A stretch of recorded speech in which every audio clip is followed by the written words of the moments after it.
5 minutes to speak and introduce themselves in general. Then we will open it up for audience questions for 10 minutes, and we'll keep it very informal. Just raise your hand if you have a question. I will be on the side, and I will be with my phone, and I'll be keeping track of time and such. So we will definitely keep time. And then afterwards, we'll have about a half an hour or so where the candidates, if they're gracious enough, they will kind of hang out and take questions from you on a personal level, and just kind of a meet and greet and all that. The restrooms are outside, and to the right, there's a big sign, you can't miss them. We also, I think, have coffee and soda back here. I can't vouch for the coffee, I don't know, I haven't tried it, but you're welcome to try it, I think it's $0.25. And we are videotaping today, and we're doing Facebook Live, just FYI, just for the record. And at this time, we're actually going to have Dustin come up and speak for 2 minutes. I said 2 minutes, Dustin, 2 minutes, about Delaware United.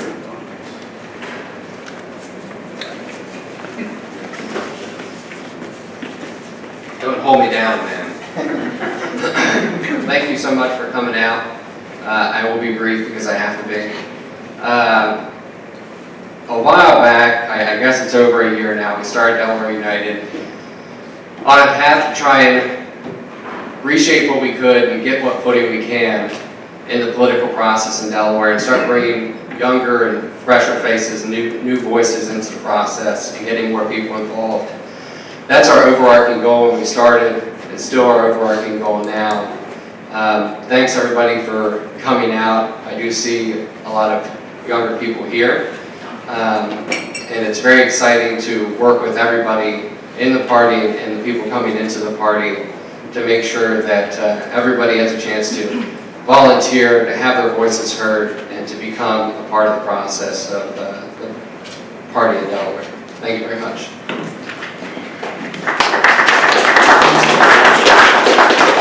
Okay, I'm very sorry to everyone, but Dustin is sick, so you all have to use this microphone, and I'm going to stand very far away from it. But he's been on antibiotics. I'm on antibiotics, I'm good. Poor Eric's like, poor Isaac. Okay, my name is Rebecca Cotto, for those of you that don't know me. I am the newly elected Newcastle County Vice Chairwoman. And I just want to tell you, but I wanted to tell you that a little more than a year ago, I was not that involved. And so what I did was I got involved. And so for those of you here that are involved, love it. Stay the course. Those of you that are not involved, please continue to follow the path. Join your RDs, come to things like this. Just get excited because there's so much ahead of us. There's so much work to be done. And as a party, we need to do it.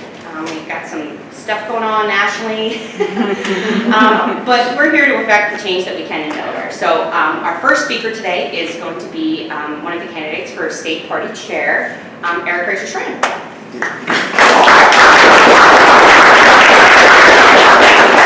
Thank you, and thanks again for Delaware United and the 13th District for hosting this.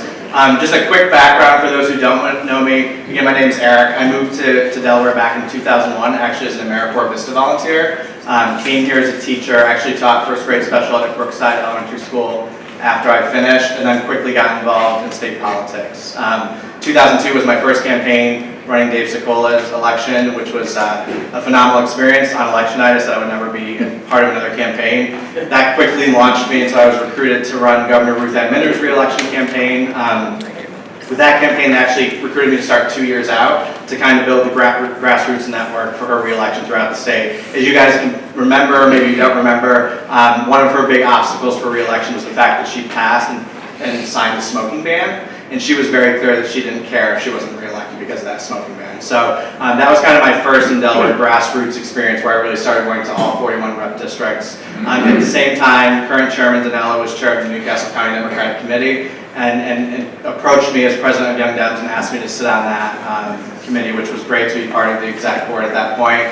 At the same time, Rick Byard was also the state party chair, and he came to me saying the 27th RD, which we have some folks from the 27th here today. Maybe not. At that point, there was no representative district committee. So I got a chance to really organize and kind of build that committee up, which, ultimately we ended up with Representative Earl Jakes beating Vince Loafing, which took 2 times. So the reason I kind of say that as part of my background is that's where the grassroots party stuff started. And then from that point forward, ran Governor Markell's re-election for state treasurer in 2006. I was then hired by the State House when we were in the minority. Came in working with Representative John Kawako and the rest of the team. We were a small caucus at that point with only 15 members with a strategy of taking back the State House. It had been under Republican control for 25 years. And we really knew at that point, not exactly where we are today, but it was the same. We needed to recruit young people, new people, young, old alike, really have a lot more candidates that were running and making sure that we weren't giving the Republicans a pass. When I say giving the Republicans a pass, that was making sure we had candidates running against every single incumbent Republican that we had in the State House that year. And again, during that time, I was getting further more involved with the county committee. I was vice chair at that point with Jim Paoli, and then went on to become chair of Newcastle County as well. Just finished 4 years being vice chair with Betsy, and really what kind of was the springboard into me running for state party chair, throwing my name in the hat. I was very fortunate, even though on election night, when unfortunately Senator Blevins lost, I said I didn't care who came to me, I was not going to be involved in the special election that we had the Senate majority on the line, and we can all see what happened with that. The other, downside, but I think strength for our party is, I don't say no very well when it comes to people within our party asking me to do things. So, but out of that, what I saw for the first time ever, and that was actually where I met so many of the Delaware United people, is we were a party first. We knew our job was to keep that state Senate, and what we did was all different groups within our party came together. I mean, and it didn't matter, where you stood 100% on the issues. We all ultimately realized what we had if we lost the Senate. And it really kind of gave me inspiration and hope that if we have kind of that philosophy that we had with that special election, that we could do the same with the Democratic Party and pull more people in. A couple things that I think are really important to focus on, obviously the organizing piece, which we've been talking about, and I think just, again, doing a better job, making sure that as we find new people that we're bringing them into the party, again, worked with a lot of different groups during Stephanie's special election, Senator Hansen, to make sure people were on committees. I mean, we kind of saw throughout the state sometimes it was very difficult to get on committees. It should be an open process. So, making sure that we are more an inclusive party, and if somebody shows up for the first time, that we actually bring them in, and they don't they don't hear people fighting at the meeting, they don't see what's going on, and say we don't want to be part of this, or actually, what I often say is customized experience. So, if somebody might just be interested in a certain issue area, you kind of go that direction and bring them in. Obviously, staffing is also extremely important. With staffing comes the fundraising piece, but we've also hit a point now where I think we need year-round field organizers in every single one of the 4 subdivisions. What we cannot have happen is what's happened the last few cycles, where on November 15th, after the election, win, lose, whatever, all the staff ends, and then we're sitting there until the next election, because you guys all in this room know what happens. The voters get sick and tired of only having us come and talking to them when we want their vote. So again, that requires robust fundraising with the party, but I think year in, year out, there should be 2 or 4 organizers in each of the subdivisions that are really out there talking to the voters. It's very similar to what happened if you look back in 2006 when Howard Dean was the national chair in the 50-state strategy that we had, and actually Saran Cage was one of the staffers, Kristen Dwyer, Renee Bensley, Molly, Alex Snyder-Mackler, and we were doing neighbor-to-neighbor house parties. We were actually door knocking in off years. We were going out and talking to our neighbors.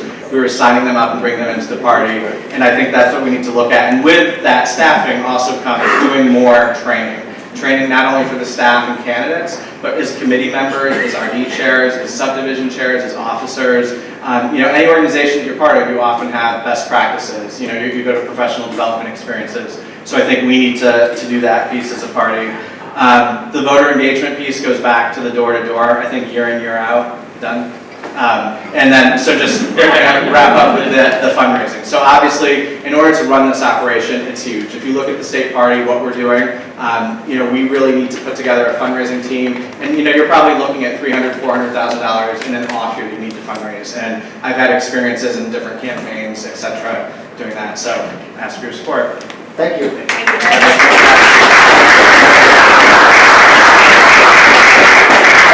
all the candidates will hate me by the end of the year. That's why we keep him around. Exactly. Stop. No, thank you very much, Eric. That was great. And actually, I'm glad you did fill the 5 minutes because we want that. So good. So thank you. So we will open it up. Who has a question for Eric? Yes, John. All right, Eric, and I will be hoping that the other candidates will respond in kind. As you know, I'm the only one down in Dover now. Yes. So I see very firsthand what I see as a insidious failure by the Democratic Party, and I mean the entire Democratic Party, including the state leadership, to insist that our legislators, Democratic elected legislators, preserve the principles and idealism of the Democratic Party. And we can go through another thing. I just listed some that it won't take a second to that. But we had 10 Democratic votes to repeal the estate tax. For those that don't know, repealing of the estate tax will require, one of the things it require would be a cut, the elimination of the $2.5 billion pharmaceutical assistance package for means tested seniors. And on the floor I said, these are the seniors that are destitute, that choose between food and medicine. That is part of my background, is that's Good. really We all know the death penalty reinstatement that Democrats support. Preserving the discriminatory access to charters.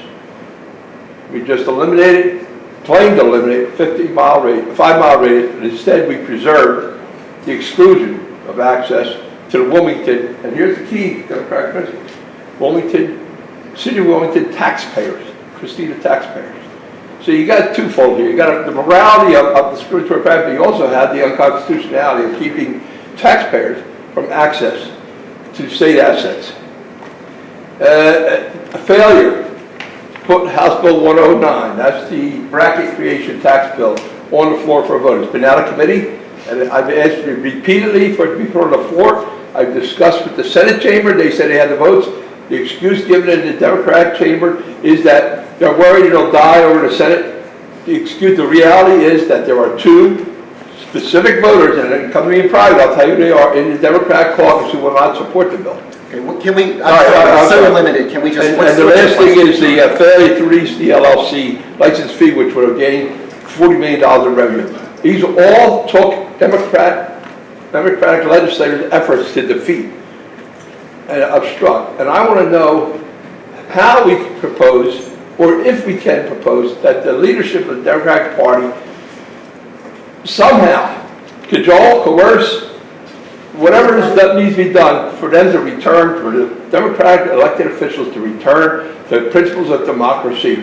Because I am embarrassed by the failure to preserve what I think is the most valuable asset of the Democratic Party, and that is idealism. Not liberalism, not progressive, idealism. A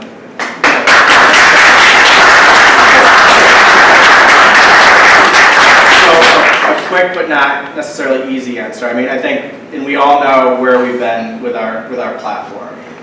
Regardless how long we've worked on this platform, what we end up voting on June 10th, it's not going to be a perfect document. That being said, we need a document that is more robust and more representative of us as a party right now. As Representative Kawako said, I mean, it is also very difficult for the party. I mean, you can come out and make your statement, but the reality is we don't control the reps or senators. I mean, and to that point, we actually know what happens, right? Like the power flows from the bottom up. There's elections, and I remember Speaker Gilligan would often say, the consequences of your votes are the elections. I do think, though, that if I had the opportunity to be elected state party chair, we agree and we get a platform that's passed, that there isn't anything wrong with the party making points. So, for example, it's in the national platform right now in terms of the death penalty and where the party stands. So at that point, I don't believe there's anything, I would not call people out by names, but I would put out a party statement saying, we as the Delaware Democratic Party stand behind the repeal of the death penalty. And it's, a sad situation, whatever, it would be a more polished statement. But I think that's the fine line. And again, what I acknowledge with everybody is this is not an easy position if elected, and it's often a position that you don't go into if you're a people pleaser, which I am, because the reality is, whether you're looking at the left of the party, whether you're looking at the center of the party, the elected officials, the non-elected officials, like you have to bring everybody together. But what we can see here today, and what so many of the people in this room have been part of and being part of this process, we do have to be a little bit more vocal to bring people into the party. But I just want to really emphasize, that is not me calling for primaries. That is not me saying that the state party chair, if I'm elected, that I can throw people out of the party. It's that we're having a lot more open and honest dialogue. The other piece that I often use is, the reality is we're a family first. We're a Democratic family, and we should be able to have these fights. But we also need to be more prescriptive and cautious of the way they play out in the public. And again, having more opportunities where we're in a room like this where we can talk through that. So Representative Quacco, I don't think that completely answers your question, but I've often thought about that in terms of this candidacy and handling some of these difficult issues. And also I think some of it too is just a little bit more of a communication strategy. And I'm not on the Dover side, so I can't say, and I'm not saying if this was negotiated for that, but at least if it was a little bit more transparent and out there, that people might understand a little bit more. Again, I don't think that would have changed what happened in the views that some people had with the estate tax, but it was just kind of one of those things that we need to do a better job as Democrats communicating at all levels, in and out of Dover, from the party to the subdivisions, from the subdivisions to committee people, from committee people up to the state chair. We have time for one more question. Yes, back. 2 more questions. 2 more? Yeah, just stick to them. Killing me. Becca. So this is a question that I've been posed to, and I'm not sure of the answer. And this is for you and for Glenn. And I'm not going to go, hey, primaries. But generally speaking, as a party, do you feel when it comes to a primary that our jobs, okay, like what you're going for with Glenn, is to kind of let the people decide that? Or do you feel that we... I absolutely do. And that's kind of just my view ever since I stepped into a leadership role with the party. Some people may have been upset with my role with Townsend's campaign, and that's where it was slightly a conflict because it was a paid contract for me. But in my party leadership roles, if that would have come to a vote, I would not have voted to endorse Brian Townsend. I truly believe that we should let the voters know that. At the same time, we as a party should be making sure that all the candidates have the right resources, because the reality is win or lose, if we're running good campaigns, we all then fold together, we've talked to more voters, we can then move forward for the general. Okay. One more quick one. Yes, in the back. Eric, got a couple questions. Are you going to have a purity test?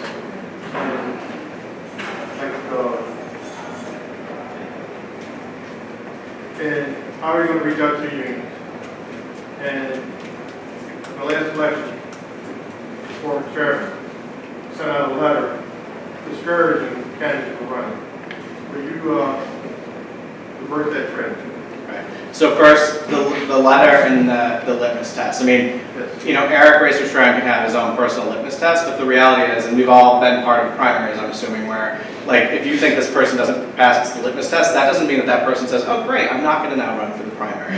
That being said, that also goes back to the local rep district committees that have the power, if they so decide, to endorse in those local races, which I think is important. And back to the litmus test goes to the party platform and really making sure at the grassroots level that we're actually looking at that and talking to candidates. In regards to unions, from every campaign I've been part of, every state executive committee, county committee, I've had great working relationships and plan on doing the same. Making sure that we have union representation on the state executive committee is also very important for me, and keeping those open dialogues is, whether it was the AFL-CIO, the building trades, AFSCME, DSCA during the special election, I think folks saw kind of my style, which was also, if we want them to be at the table to help us, we then have to information share. So I can just give the example, on election day, as we were getting the voters that were actually voting, I was providing that to the union so they could actually strike their list, which was relationships that haven't happened in the past. So I would make sure that that stays solid. Okay. We have one quick yes or no question. No pressure, Eric. No pressure. The last convention 4 years ago fell apart. It was Yes. ridiculous. It fell apart. It fell apart partly because of the party chair, but partly because people in the back were yelling stuff, and it began to fall apart. How strong are you with rules? I'm pretty strong, but what I will make sure if I'm elected chair is that the parliamentarian is standing next to me, and like during certain like motions from the floor, etc., because I'm not 100% trained. I mean, I'm willing to go to a training to understand inside out, Really important. but I would not stand up there and take that on and think I'm doing it the right way. Just being very honest. Okay, thank you very much, Eric.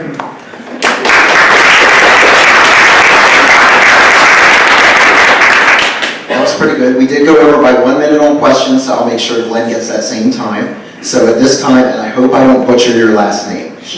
Schmessig? Schmeesig. Okay, close enough. But this is Glenn Schmeesig. Come on up.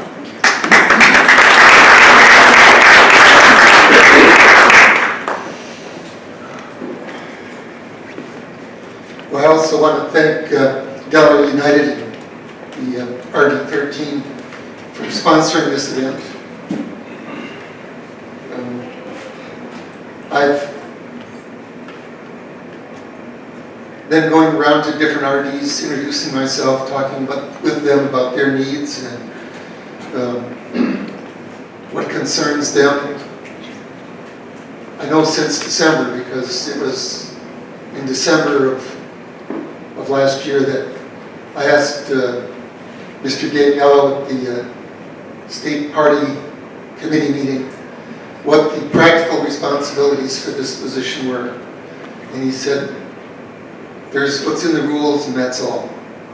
So I think that might be part of the problem if that's the understanding of what the requirements for this job are.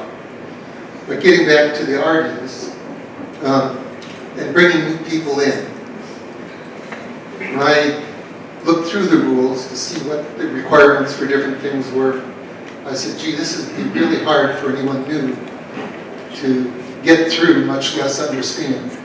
So I produced a 4-page how to get involved in the Democratic Party, the Delaware Democratic Party, and I've been distributing it ever since to any kind of group I can. A little about me.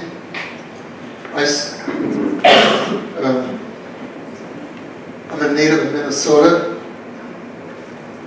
I lived there until I was 27, and then moved to West Virginia for 10 years, and then moved to Delaware. I lived in the 6th RD until 2001, when I moved to Newark and married my wife, Nancy Plummer.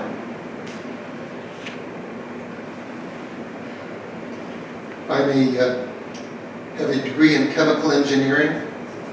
I worked 30 years as an engineer, 24 for Hercules.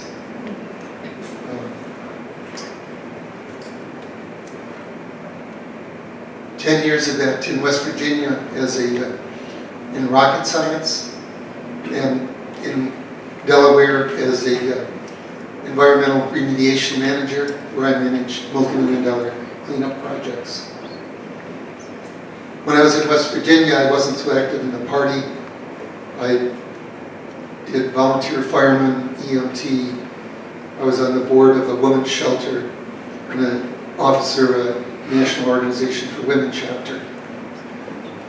In Delaware, I've been active politically. I started actually in Minnesota back in 1968. And I was what they call a precinct chairperson there. And I was on the campaign committee for a RD chair, or a representative candidate there. I've worked for many, many campaigns, not as a staff person, but as a campaigner. I've served on the RD committee for the 23rd district and been its treasurer. I've served on the committee for the 25th district and then currently, and am treasurer of the 25th district.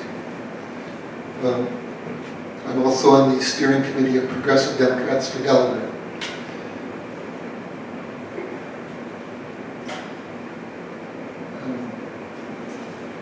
I was also a delegate to the Democratic National convention last year, and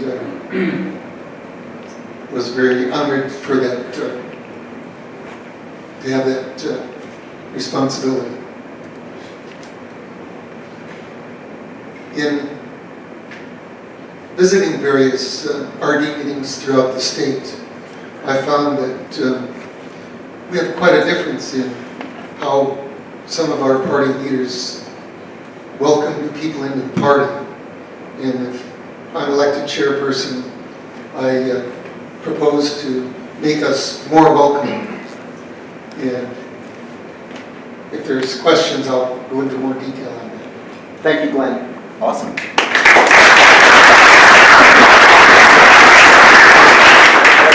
Questions? Sure. Actually, Glenn, I have the same question for you that I had for Eric. How well do you know party rules? How well do you know the party platform? And how well do you know Roger's rules so that you can keep these, Robert's rules, obviously, I don't know them well enough. That's why I'm not running. Robert's rules so that you can keep our convention in check. Thank you, Connie. And actually, I know that answer, but I want everybody else to know. Part of the, when I was in West Virginia in the Toastmaster, I became an area governor. And part of the Toastmasters program is parliamentary procedure, so I have been trained in it a lot. And there's an important distinction between knowing hundreds of pages of rules and knowing the principles of fair play. The principles behind Robert's rules are that the majority rules, but the rights of the minority to be heard are respected, and that the leadership is fair. We had a negative incident at the recent Newcastle County Convention. The chair of the meeting, who's not supposed to even make a motion, had 5 positions to fill for the county and proposed a slate. Now, aside from the impropriety of the chair proposing something, proposing a slate and not making it open to other nominees would be unwelcoming in the least. So that's one example of parliamentary procedure. Another question? John? What do you think about the state party chair, if elected, attempting to influence a change in the national party rules as regards the impact and commitment of the superdelegates? In other words, we've just seen historically a context that superdelegates are entitled to vote regardless of how the people in those primary areas vote. And we see an actual enthusiasm to go ahead and pre-commit before those votes are taken. I think there's a major flaw in our system, and I think that, well, I'll let you answer whether you think the state party's chairs should be attempting to correct that.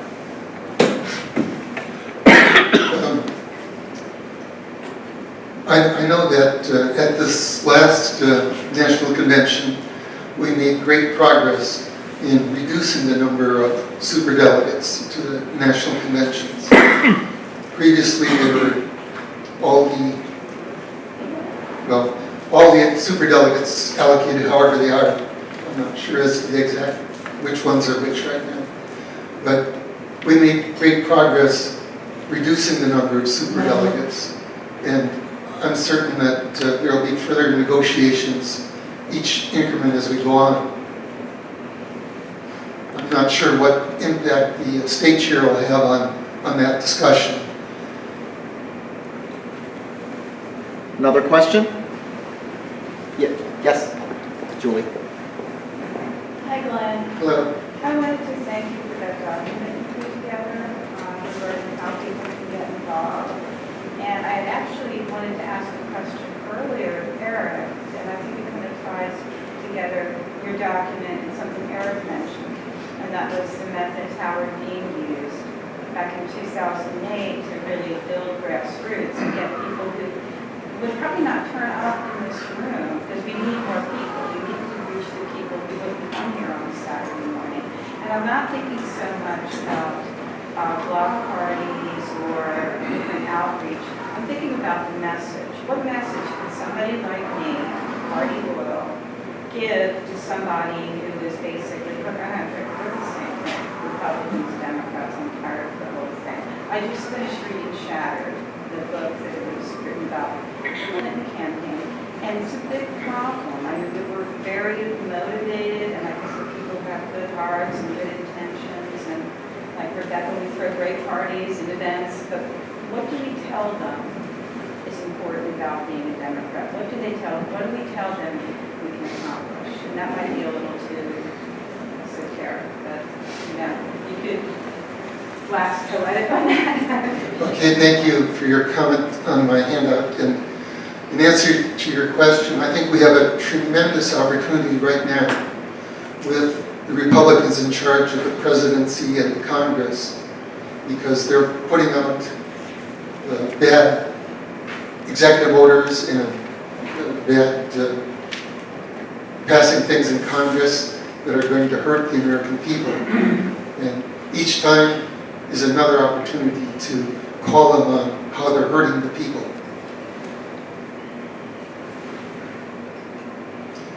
And you can use that in discussions if you have like a house party, you have friends over, wherever you might meet people and talk with them. Another question? Go ahead. Okay, Susan? I'm Susan Dawes. I'm new, not new to the party, but new to activity. I'm the fourth RD. I too am from Minnesota. I don't know why I didn't catch the fire like you did back in '68 because I was there then, but I didn't.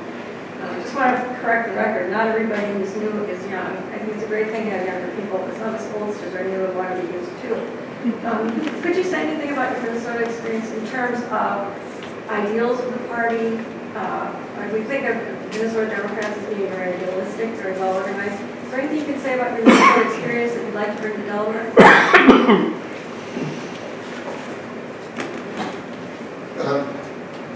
In Minnesota, I met some very committed and idealistic candidates who brought new ideas and positive attitude to politics and had really strong campaigns. And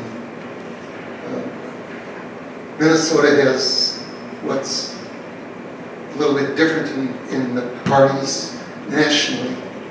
In the, I think, 1920s or 30s, there were different parties in Minnesota, Farmers Party and Labor Party, or Farmer Labor Party, and they merged with the Democratic Party. So in Minnesota, it's actually the Democratic Farmer Labor Party. So Minnesota has a tradition of coalition building, I would say.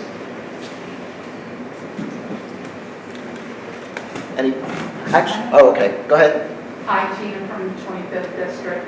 I have a question. Since there's two of you running for this position, where do you differ between you both? And like, what would you bring that he would not? So I'm trying to figure out what differentiates you both in your thoughts and what you're going to bring to this position. We haven't shared a forum before, so I can't really differentiate us. I'm trying to put out my positions. I think I can fairly certainly say that I'm not the candidate of the Newcastle County Party Committee, which might not make a lot of difference in Newcastle County, but it certainly does in Sussex and Kent. Just because we're not going to have the opportunity to have Eric comment back on that sort of two-sided question. So if you wanted to talk to them after we all wrap up with that kind of questioning, you can certainly feel free to do that. But just because in order to have that kind of back and forth kind of dialogue, it would require a different kind of format. So if you have anything more particular just for Eric. We do have time for one more quick question, about a minute or two. One thing I would ask, and I'm going to sit down because my back is killing me, but one thing I would ask is similar to what someone asked Eric. What do you see as your role during the primaries?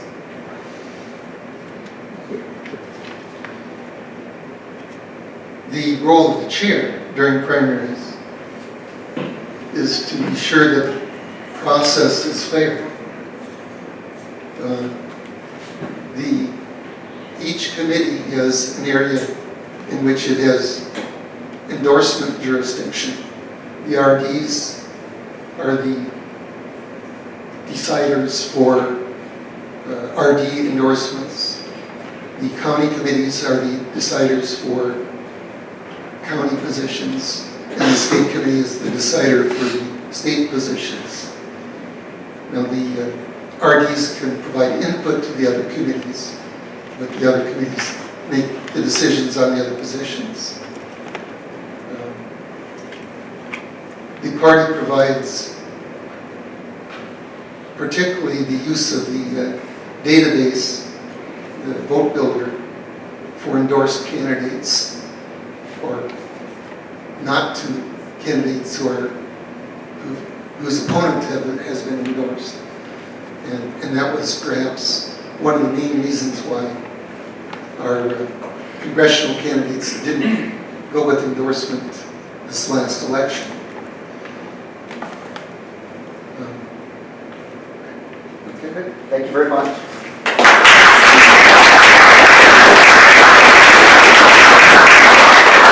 And thank you to both Eric and Glenn. Can we give them another round of applause, please? I know, I'm a little nervous up here and I'm not running, so. Thank you both. And I will reinforce what Dustin said, which is, we do really, the candidates will hang out a little bit if they're gracious enough afterwards and kind of take more individual questions on a personal level. So at this point, we are going to keep moving along. We are going to go to Vice Chair, and I think we will start with Vice Chair female, and that is Betsy Marin.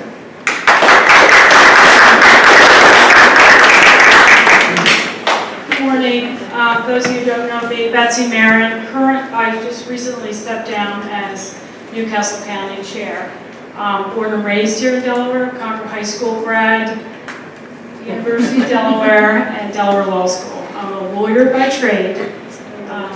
I keep my Delaware Bar membership with my husband's law firm, Marin, Marvel, Bradley, and Tardy, a national toxic tort litigation.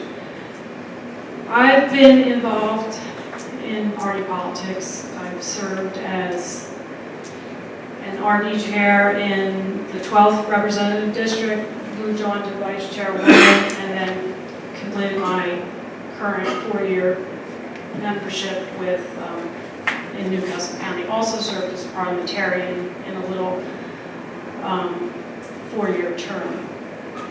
I have worked on some of the rules of both the state party rules and Newcastle County rules. I'm here running with Eric and on many of these other officers who were all running. I think there's pretty much a universal agreement that we need a top to bottom review of the state party rules. First with the state party rules, Newcastle County, other subdivisions. For example, some of you, we toss around the term subdivision. In the rules, it may or may not be consistent. In the city of Wilmington, Newcastle, the state rules refer to subdivision, and that term means Sussex, Kent, Newcastle, and city of Wilmington. These are just terms that some of us toss around that a newcomer may or may not be familiar with, and we should get away from some of those vernacular terms. That's just one example in terms of organizing, and the rules shouldn't strangle us. They should help us facilitate this kind of meeting and getting people involved. For example, another example that I worked on was the special election process.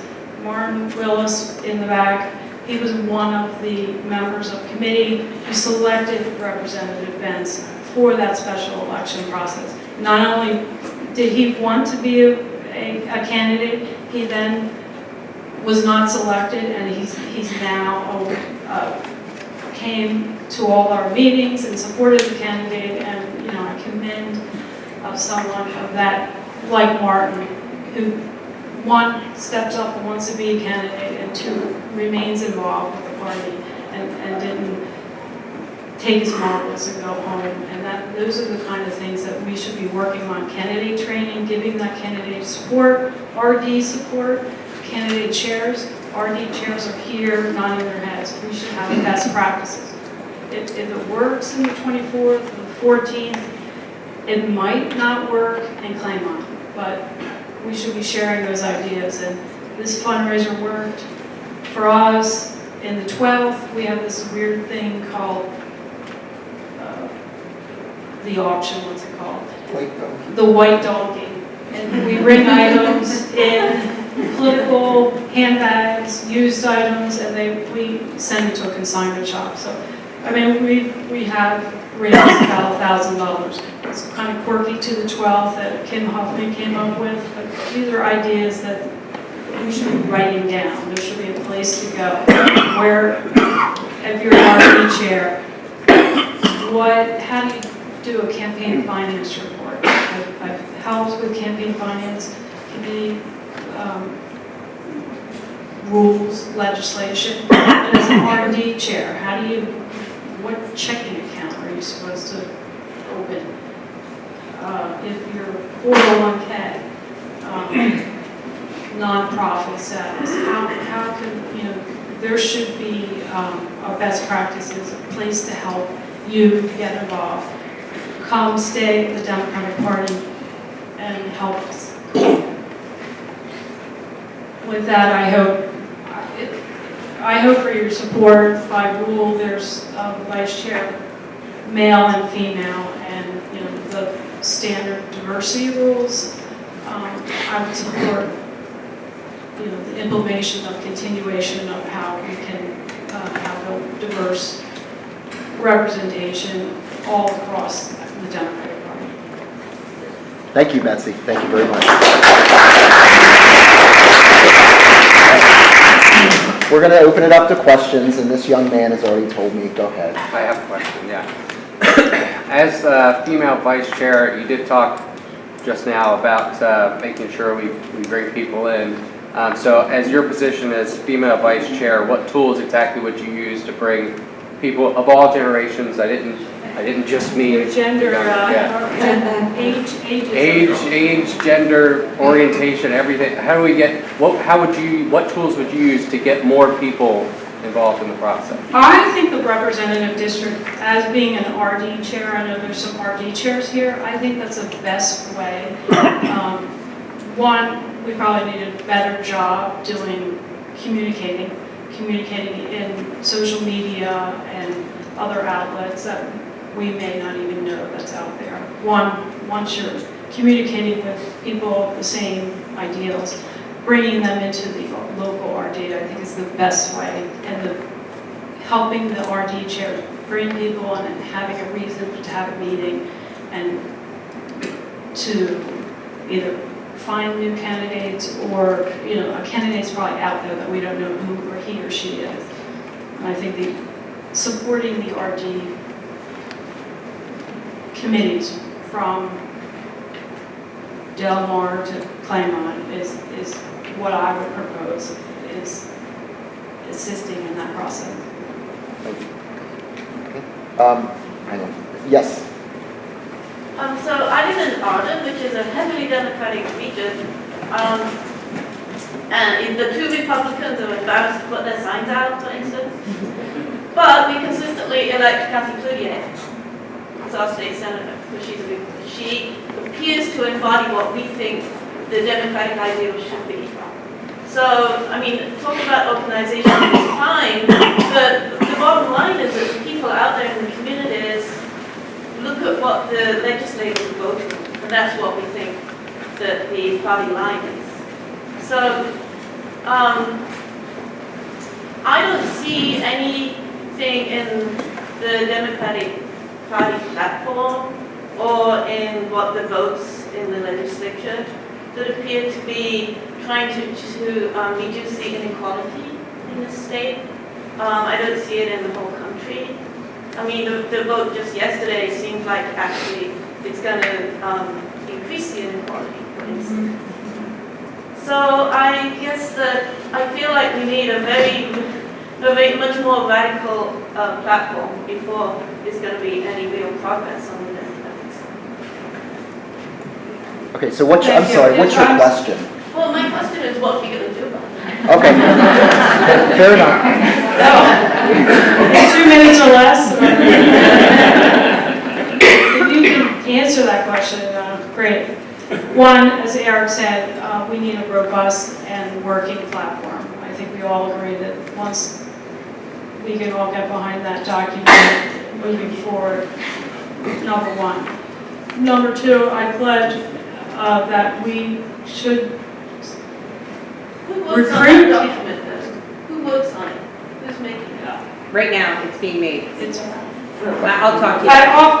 we can explain the process offline, but it's been a year or 4 years, however you want to think about it, in progress. Number two, as the state party fundraising and Newcastle County fundraising should recruit and support all candidates, and we should have a full slate of candidates against every Republican, including Senator Cloutier. Okay, sure. Just because I always think this. I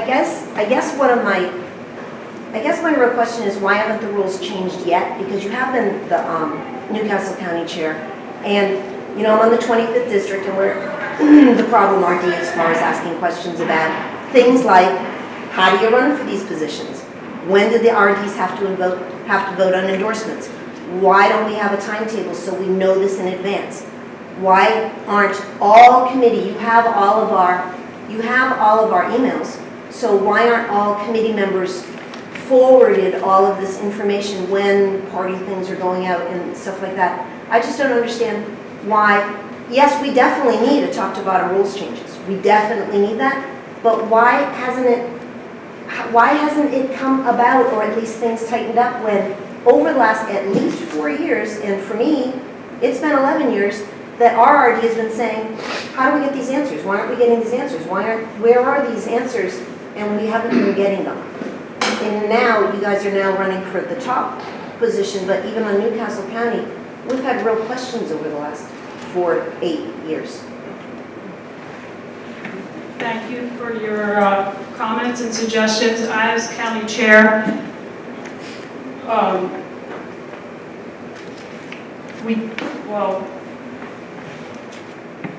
I pledge that I think the county rules are pretty good. And there are questions as we read the two rules together. And I think that's where we need a tweaking of the process. The state rules need a tweaking so that we can read them together. It should be easier to read. There should be a calendar at the end. January 1st, after the presidential election, begins the process. It should be an easy flow chart of by January 31st or 30th. An RD chair needs to be elected by March 15th.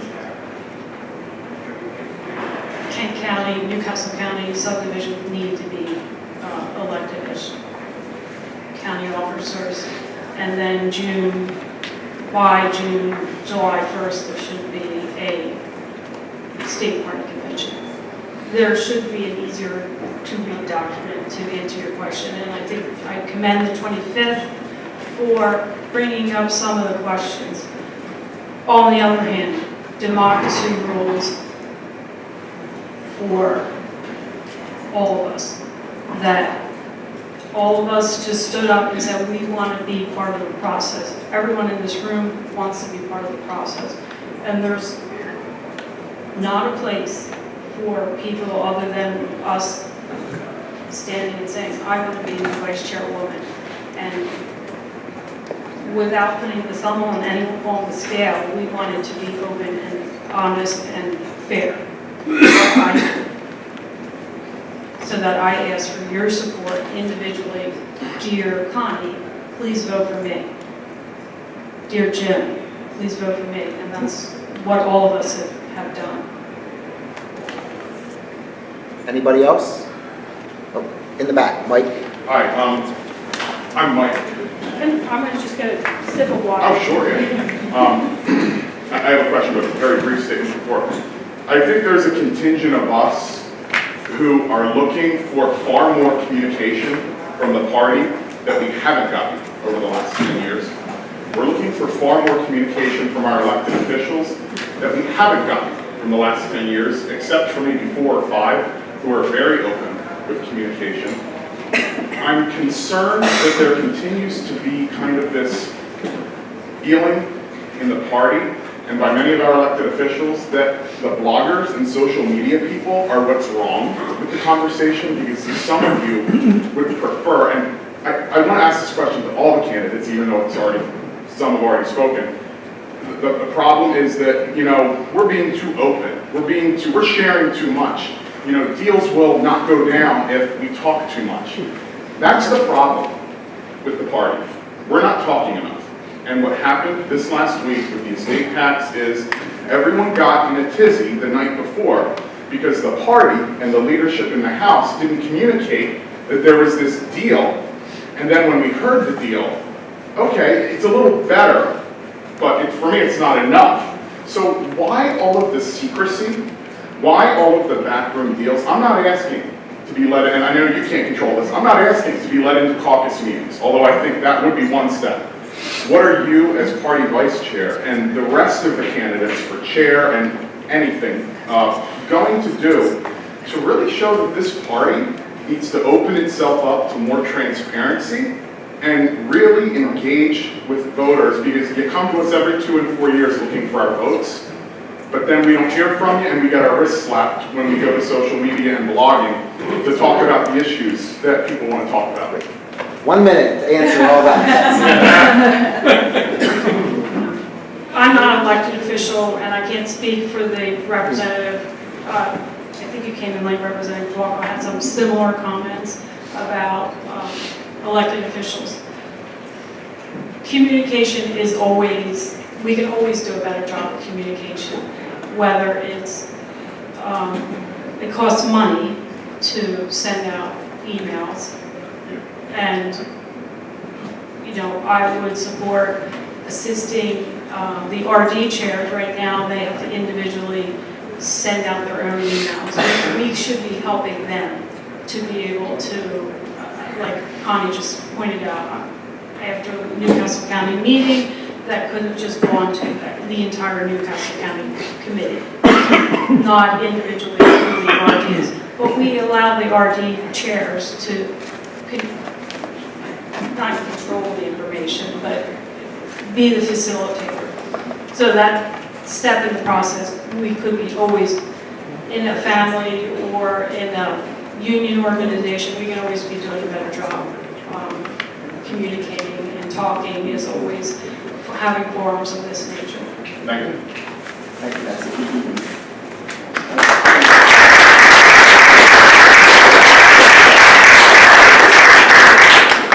And thank you again to all the candidates, and thank you to everybody who's here and all the good, thoughtful questions. There's a lot of good questions coming out today.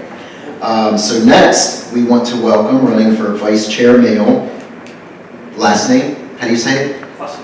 Jim Hussey.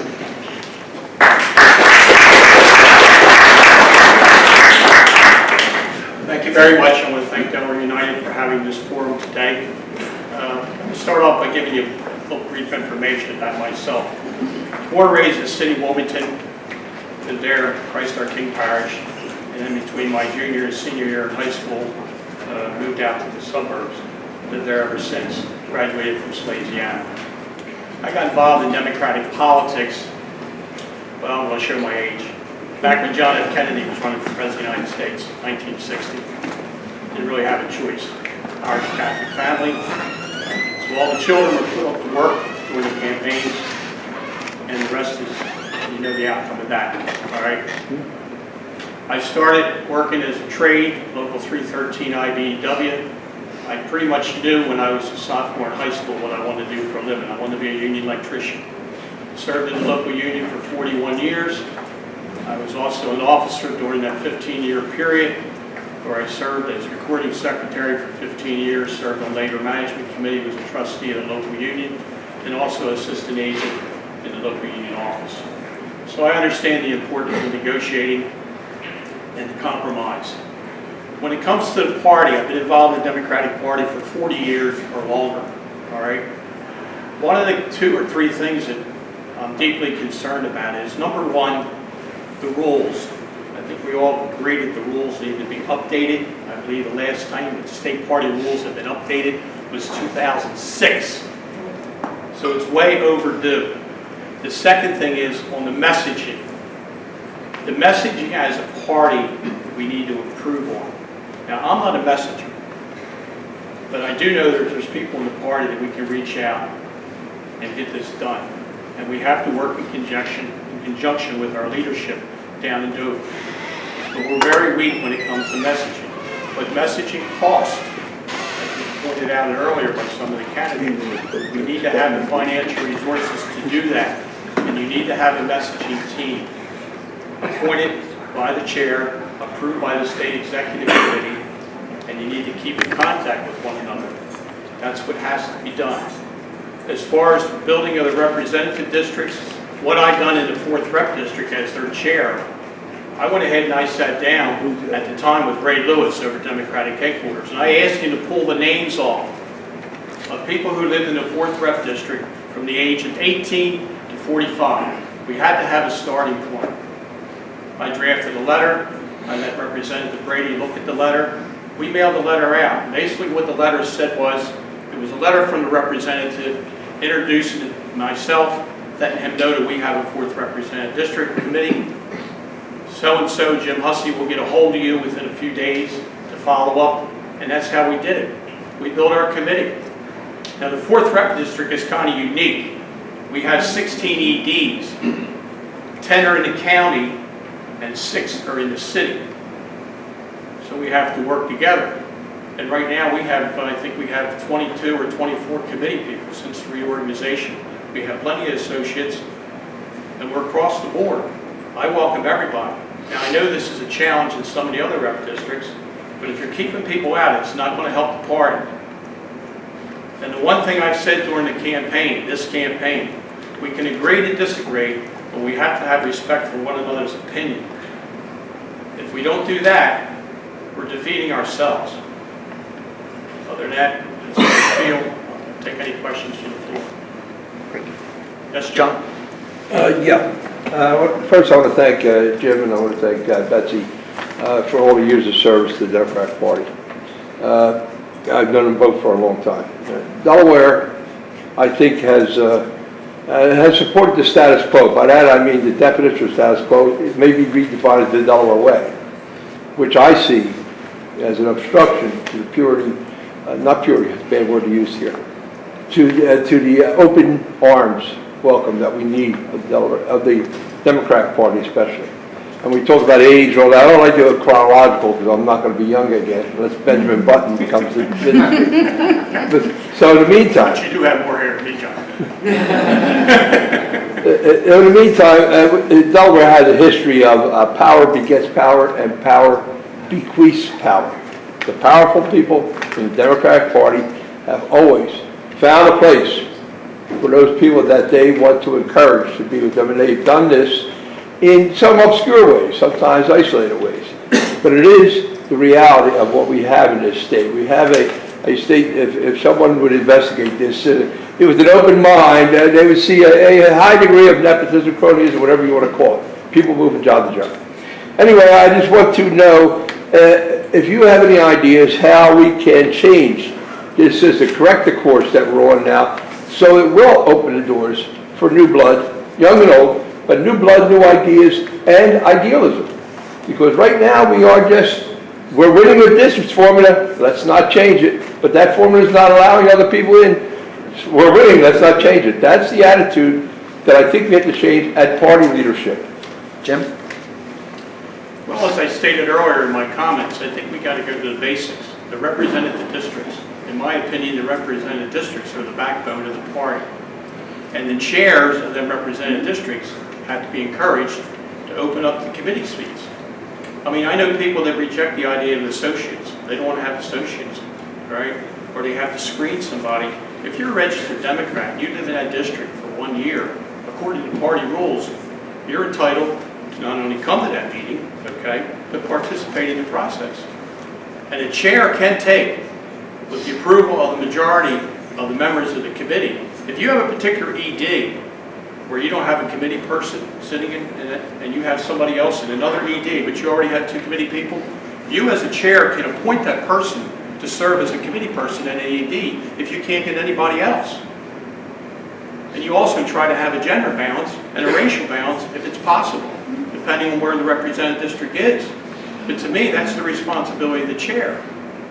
And as vice chair, I mean, I've had people call me up that wanted to get involved in certain representative districts. And I know the blockage that took place. And I made the effort. Sometimes I won and sometimes I lost. But that's the problem we have. We have to build a party from the base up, and it has to start at the representative districts. And if you do that, I think in the long run, our party will be much better. Power comes from the bottom up. John Danello used to say that all the time, and I agree with John on that point. It comes from the bottom up, not from the top down. Any questions, please? Yes. How are we going to include and more sufficiently Sussex County? I'm feeling like Sussex County has been left out. It's the only real Republican county of the 3, yet it's the largest. We're not using it from a demographic perspective, but from a plan perspective. Our demographics are changing with people coming from all over, and all right, to answer your question. we need help from the state party down in Sussex. First of all, before I comment, I just want everybody to know I'm not telling Sussex County what to do, just like I wouldn't tell any subdivision what to do. I can only give my vision on how I think things should happen, okay? I've had a conversation with Jane Huffington since she's been elected as the new subdivision chair. One of the things I think that we could look into as a party, we need to look at the travel, the flow of people moving into our state and how they were registered from the sister states. All right, we have a lot of people that are moving to Sussex County, they're retired, okay? They're Democrats, but we have to identify them. And they're coming into a strange environment, but we have to welcome them. At the same time, in Sussex County, Pete Schwarzkopf commented about this at the last spring dinner that I attended. All right, he's the only Democrat down there. But the problem is, in my heart, I believe, that you got to get the right candidates to run. You have to look for candidates that are in the 4-H club, the Farm Bureau, the firehouses, all right? Especially when you go onto the west side of 113. If you run a candidate, and I'm probably going to upset some people here, but I'm going to say it. If you know me, I'm going to be honest. If you run a candidate in certain areas on a social issue, it's not going to fly. I'm sorry, it's not. The best social issue you can have is a job. We have to concentrate as a Democratic Party on economic issues. Because economic issues, at the end of the day, takes care of middle-class America. And as Democrats, we've got to remember one thing. Middle-class America is just not Democrats. It's Republicans and it's independents. That's what's hurt our country. We have to look at economic policies as a Democratic Party that most people in the middle class America will embrace. That's what you have to concentrate on. And I hope I answered your question. Next question? Eli? Yes, Eli. Eli, Conflict Chair of 13. You kind of just mentioned it with the economic message. As far as reaching out to disillusioned Democrats. So in my RD, you as a former union member, we had a lot of union members vote for the opposite party candidate, and he did win out in Senator elections. So how can we reach out to the Democrats, not folks that have never been in the party, but people that were in the party and now have left due to the recent history with the party. So how do we reach out to those folks? Well, I know I'm going to repeat. I'm going to repeat myself that I think we have to stick to economic values. All right. And in the 13th rep district, is blue collar. I mean, that's Ellesmere. And I think sometimes when we get too much on the social issues and people are out of work, not that the social issues are not important, but they're not working. And the Democratic Party is not talking about jobs. And I believe that's a problem. Look, I'm a union guy, okay? But I know you guys in my local and other unions that voted for Trump. I sure as hell didn't like it, but I listened to it. I couldn't change it, wish I could, but that's what happened, in my opinion. We need to stick to economic issues. Next? Yes? I'm just curious, I keep hearing about this platform, or this economic issue as a silver bullet. But we know society in the last 10 years has split into echo chambers. So what are the couple of core things that are good for the Democratic Party that seem to cross the entire demographic? And what are those things that we can partition based on demographics in each of these districts to really get them? Because that's the only way you're going to get these other people involved. If we just have this big picture, one message, that's not going to meet the needs of the people in society. There are some core principles I think we need as a party, and then we need a lot of flexibility because of the changing way that our society works to getting information, particularly in the last 10 years since cell phones have come out and that's changed. So I just want to get a better clarification there, because I don't personally, I'm just trying to understand how we think that finding this silver bullet is going to work because society doesn't work. And what's the solution? Well, once the Democratic platform is drafted up, that will be the guidelines, the principles that we should follow as a party, okay, and also that our elected officials should follow. And once again, that'll lead into our philosophy and our views as far as it goes with jobs. I mean, I don't have all the answers for it, but I do know one thing. We've got to continue to talk about it and work together. We can't be fighting among ourselves. We've got to find some type of common ground somewhere along the line there. And as I stated earlier, we can reach out, we can find people that are very devoted to the Democratic Party that will have the message that we both will like very much. That's one of the jobs that we have to do. One more quick one. Oh, Matt. Yeah, Jim, do you think it's better to have many candidates running in a primary, or just have a single candidate? Well, answer your question, no. Let me say this. One of the things I can remember having a long conversation with John Danello about, and I agree with John. A lot of things I agree with John. Of course, at the same time, we disagree too. But that's human nature back and forth. One of the challenges we have living in a state that's become more blue is primaries. I don't know how we can overcome that, all right? I think when you have a bunch of candidates that are running together as a party leader, and I have done this, you sit down with them and you have a conversation with them and you give them your honest opinion on their chances of winning, you explain about raising money, so forth and so on. But at the end of the day, as a Democrat, if they want to run, that's their right. That's their right. And then the voters, whether it be a statewide election or a rep or a state senate seat, then the voters are going to have to make the final decision. And the candidates who campaign the hardest, and they have the right issues, the right message, and if they have proper financing, I mean, Tip O'Neill said it best. Money is the milk of all politics.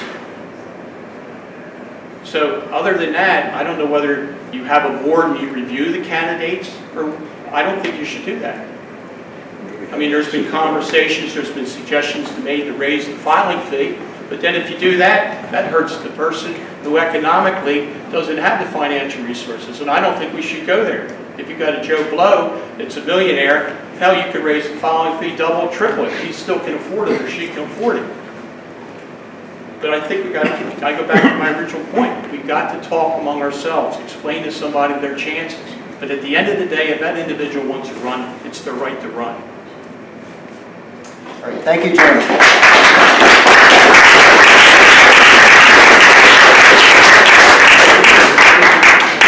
I have to say, personally, I think this is a great event, and I feel sorry for anybody who didn't come. I think this is absolutely wonderful. I really do. And I'm not tooting my own horn. I think this is awesome. Real quick, we want to recognize a couple of elected officials in the audience. We have Representative John Kowalko here, so thank you, John, for coming out. I think I know the tall guy in the back with dark hair. What's his name? Oh, yes, Matt Meyer. He hasn't come to the It does mean a lot to have elected officials come out and support events like this, and I know that John and Matt are always great about that, so thank you. We have a surprise. We're a little over halfway through. We didn't want anybody to be bored, so we have a little bit of a surprise for you. We actually have someone else who is running for vice chair male. We did let Jim know this in the interest of transparency, but also in the interest of time and fairness. We're going to give him 5 minutes to come up and speak, but no questions, but you're more than welcome to speak to him afterwards. So let me introduce, and I hope I'm going to get the name right, Saran Cade.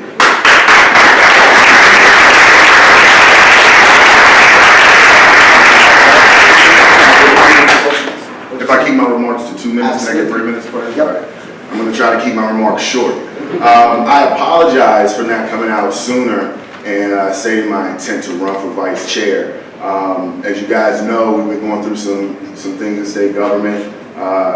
Governor Carney tapped me to lead DITO as acting director during this transition period, and I felt that being in the role of acting director of a cabinet agency, it would not be right to run as vice chair.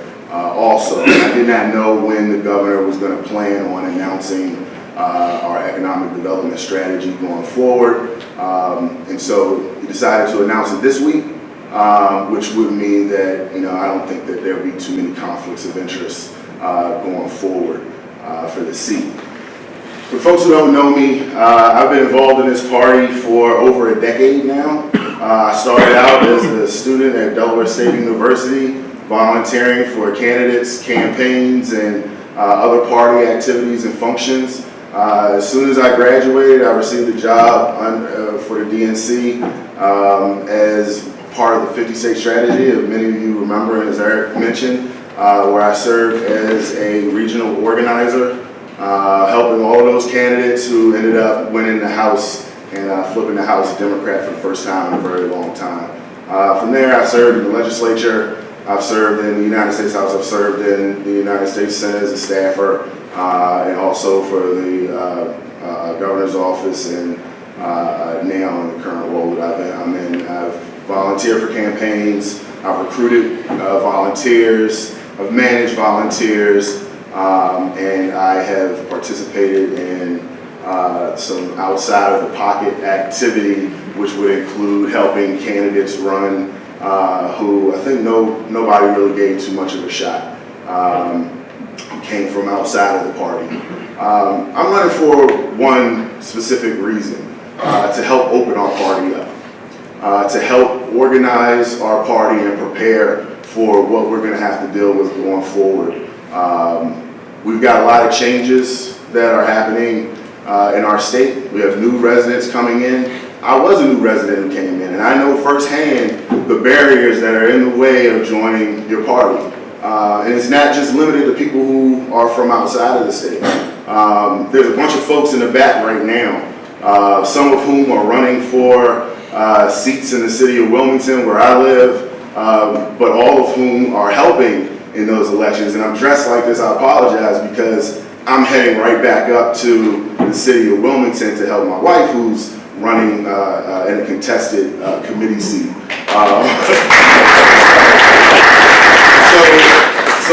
So I think a lot of us know the problems, but the difference is that I'm someone who can honestly stand here and say that I've worked my tail off to try to solve them.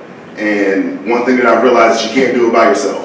So you need a team, you need a group of people, and I don't think there's too many people out there who can say with confidence that they have helped develop those teams. I've run candidate trainings For the last 3 years, I've run a community organizer training where many of the folks who are in DYD, many of the folks who turned around and joined Eugene Young's campaign, started out learning how to organize in. Everybody talks about those races and how, all of our races have been, all of those races have been run so well. That's a reflection of the young folks and the older folks and the middle-aged folks who joined this party and have said, enough of this, we're going to come together and we're going to try to serve a greater purpose. So that's a little bit about me. I would hope that you guys would open it up for some questions that I might be able to answer. We have 1 minute for There you go. 1 minute, quick question, anybody? 1 minute. Yes. So my question is, I'm really deeply concerned about thinking about economic issues without thinking about what the social issues are. There are lots of barriers in our society that mean that people can't participate in terms of the economy because of reproductive choice, because of racial barriers, ethnic barriers. I'd like to know what you think about how we meld economic and social issues and not talk about them as if they're entirely separate. It's a great question.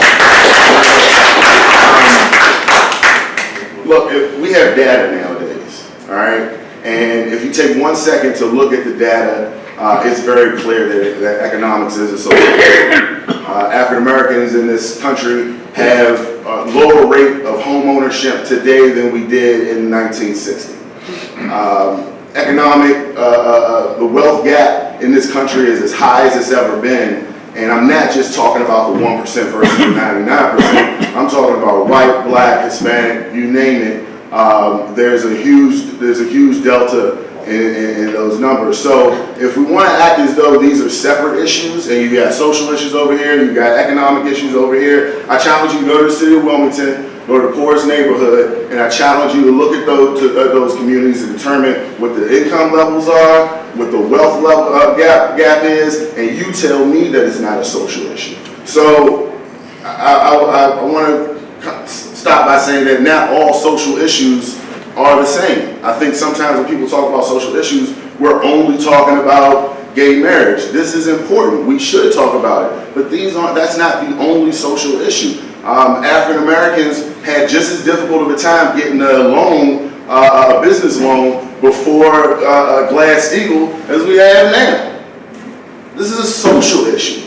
So I look forward to working on them in tandem, and at the same time recognizing that the best social reform that you can have is a great economic development strategy. I'll be here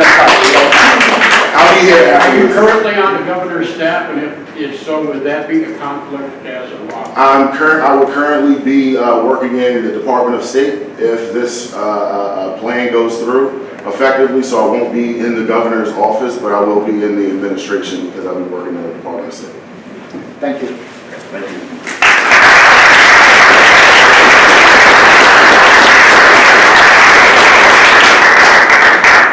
Tall, short. I'm a short guy. Thank you very much. I appreciate that. We've got 3 more folks we're excited to hear from, so we will run a little bit over, probably about 12:15 or so, but that's fine. I think we have this room for like 7 hours or something crazy. We're doing a party after. No, we're not. So this time, let's go ahead and bring up our candidate for National Committee Woman, who is here today. We have Catherine Caudle. Kat, do you go by Kat? Please welcome Kat.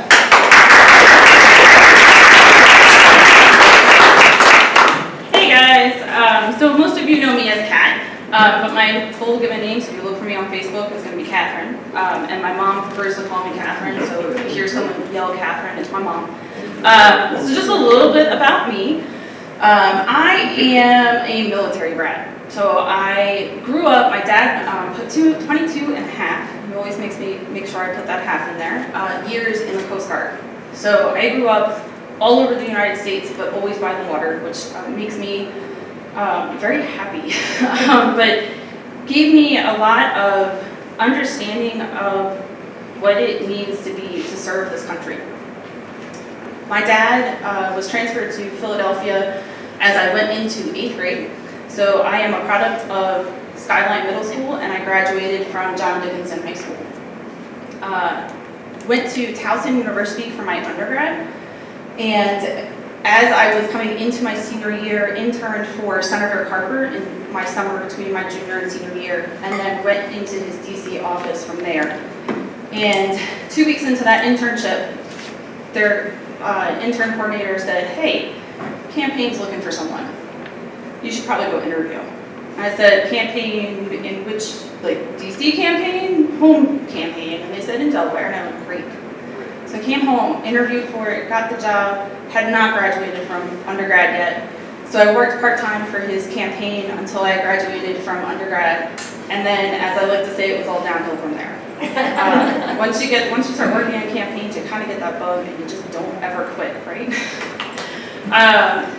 So I worked for Senator Carter in between election cycles, because in Delaware, thankfully, we only do election cycles every 2 years. I went to work for some nonprofits. I worked for Planned Parenthood.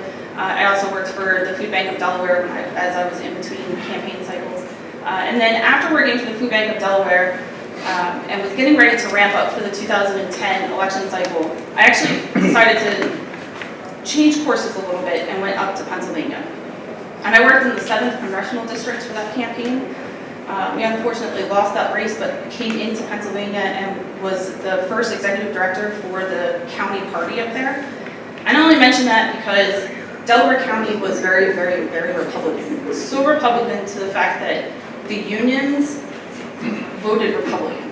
And that was something that kind of shocked my system, because in Delaware that doesn't happen until this year. That didn't happen. So I worked in Delaware County to make sure that we would change the voter registration. So we went from having, not even being close to having the voter registration edge, to they are now well over the Democrats outnumber the Republicans. And they're working hard, but the Republicans are still winning at the local level, but the Democrats win at the national level. Came home in 2014 and came to work for the party. Came to work for Democrats in 2014 to make sure that we could keep Senator Coons in DC and to make sure that we could keep the rest of the state house blue, to keep the Senate blue. Worked with some really amazing people on the coordinated campaign, some of which are in the room, and was able to go from that election. I now work for AFSCME Council 81 as their staff representative. And part of what I do as a member of their party, as a part of what I do now as a staff rep for AFSCME, is I go to negotiations and negotiate contracts. I go to grievance hearings. But one of the things that I love about my job is that I get to go down to Dover and I get to talk to our state legislators and tell them how important working families in the state are. Because I think sometimes our legislators, regardless of party, forget how important they are. Because they get caught up in some of the other issues which are equally important. So beyond that, I'm also the chair of the 21st RD. Have been for, I think we're going into my 5th year as the chair for the 21st RD. One of the things that I'm really proud of on that district is some of the things that we've talked about today about making it easier to come into the committees. I've done that. You want to be on the 21st RD, you're on the 21st RD. There's no litmus test. I make you introduce yourself to the committee so that they're not like, "Yo, who's a stranger sitting next to me?" But I make you introduce yourself to the committee. Just wrapping up real quick, I also have sat on state party committees, including the outreach committee, to ensure that the delegates that went to national convention last year were diverse. And I'm currently sitting, and I might regret saying this because I think I'll get questions about it, but I currently sit on the platform committee. Okay, thank you. Kat, question. I'll start with Becca. Okay, Come to you, John. real quick, can you explain to me and everyone in the room exactly the position that you're going for? Sure. So the national committee woman, as best as I could find, right? Because in the state party rules, we don't have a description of what the national committee person does. I am your liaison between the state and the national party. And so what I see my position being is I am your voice at the national party, but then I also bring those issues back to the state as well, so that there's that communication piece between the national and the state. Okay. Thank you. Okay, John, quick. Yeah, I believe I'm correct in stating that the position you're vying for becomes a superdelegate. I want to ask you if you'll pledge here and now, if you attain that position, that you will not cast your vote, you will not make an opinion of how you're going to cast your vote until the primary date of this state has passed and the votes have been tabulated. I think that's a fair request. And I think, I mean, as a superdelegate, as someone who represents the state of Delaware, I certainly wouldn't go into any vote before the voters have had their say. So yes, I would not come out and say I'm voting for candidate A and then before the voters of Delaware. Well, I just want to follow up. There were some of our superdelegates that actually did that. I think John Danielle actually did that, said that I'll wait for the will of. I think that as my committee, my national committee representative, that I would like to hear that publicly stated, that you will not object or impede the will of the people. I will not object. And you say that publicly. Yes, okay, thank I you. will not object or impede. She's on camera now, so we got it. Thanks, Dustin. Another question? Yes. As National Committee woman, do you believe that the Democratic Party should have candidates or should support candidates that are not registered Democrats? No, I don't. But I think we need to do a better job as a party, making sure that we're recruiting candidates that are Democrats and that are following and will help push our platform forward. I mean, we're a Democratic Party. If I were a non-partisan group, I would have a totally different answer, but we are a partisan group, and we need to support our party. I'm sorry, I actually have a question. So to kind of follow up to that, what is your view, for example, when you have a candidate who's running as a Democrat and who is a lifelong Democrat or what have you, but they don't actually stand for a lot of democratic principles, but maybe you have somebody who has a history of being independent, who has a much stronger background in supporting those principles. Theoretically, totally. But seriously, how do you deal with that? And I think we're seeing a lot of that now, where we're seeing some Democratic candidates who are really falling away from some traditional Democratic ideals. How do you deal with that? So again, I think that comes back to what we've been talking about all day, is better recruitment of candidates, right? Now, I know that we've got incumbents who also fall into that. And I think that falls back to we need, as a party, to push that platform forward. And we need to remind those candidates that this is the platform. I think realizing that it's not so theoretical and hypothetical, I still think that as a party, we need to support our candidates. I've worked for a candidate. I ran a state senate primary race where I sat down with the candidate for about 3.5 hours going through the Planned Parenthood questionnaire, and he was pro-life. By the end of that questionnaire, he was still pro-life but understood the issue. And I don't think we can't be a party of purity either, right? Because if we become no better than Republicans if we become, you have to believe in everything that we believe in. So I was able to continue to work with that candidate so long as he understood the issue, what the issues were. And I think that's fair, and I'll just say this, but I think at the same time, then you run the risk of ending up having a candidate who really doesn't represent the party at all, but the feeling of we must support this candidate, despite everything. I think that's kind of what happened with Trump to a degree, is we have to follow party loyalty above even ideals. So Fair enough. I appreciate your response. Thank you.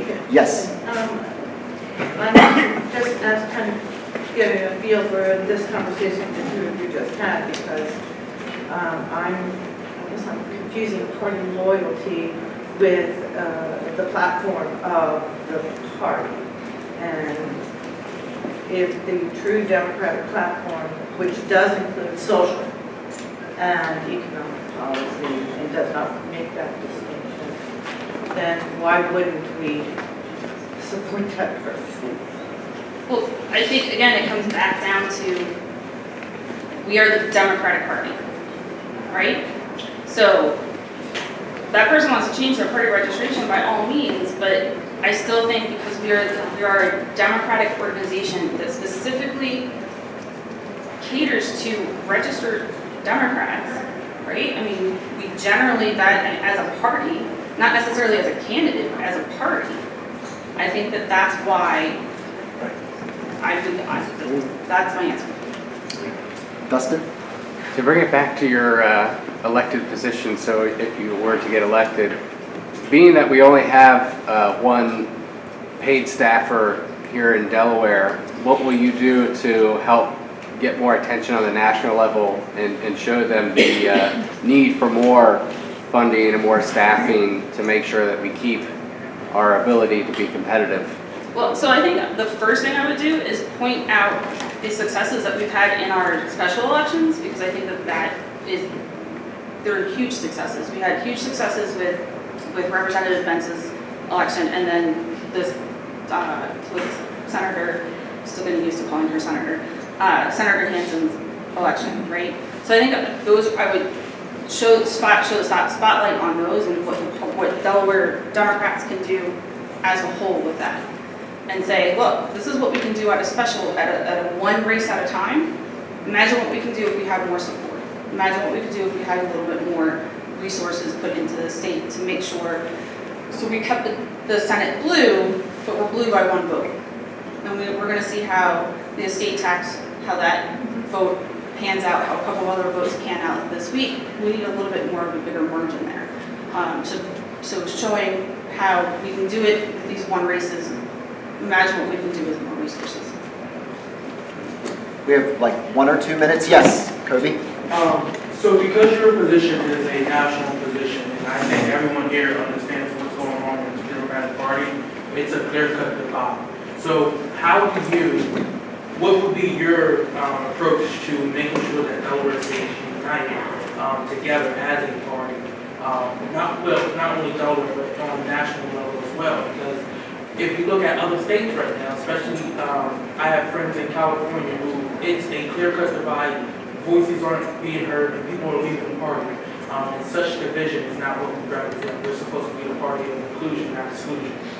So what would be your approach to keeping us all united here? Even after a primary, how do we bring everyone back to the table and work forward to meet our agenda and our platform goals? That's a really good question. So I think we're pretty unique in Delaware.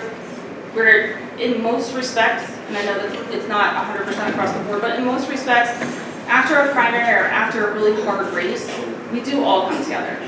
I think in Delaware, less so than any other state, and I've got contacts in various states, I hear less of that bickering, except for this week. I've heard less of that bickering, inter-party.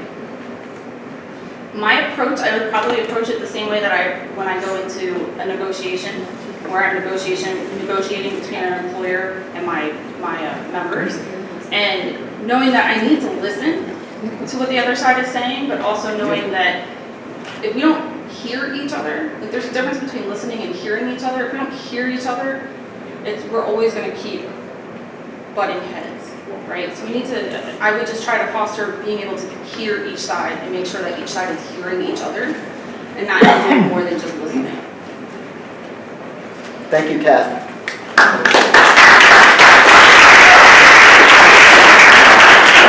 All right.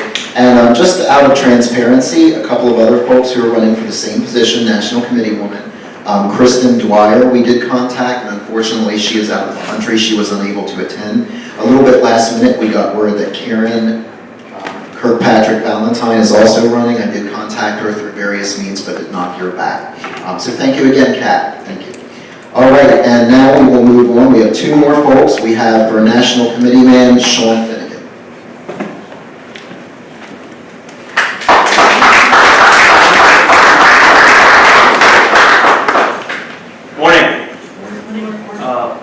again to Delaware United for hosting this event today. Happy to be here. My name is Sean Finnegan. I am asking for your support to be Delaware's next national committee man. A little bit about myself. I live in North Wilmington with my wife Joanna. My two daughters, Rory, age 4, and Nora, will be 2 next month. I've always been involved in the party. I'm lucky enough to grow up in a house where my parents talk politics at the dinner table every night. It was something I had to do. And I'm glad I did it. I'm glad they made me do that because I'm here today.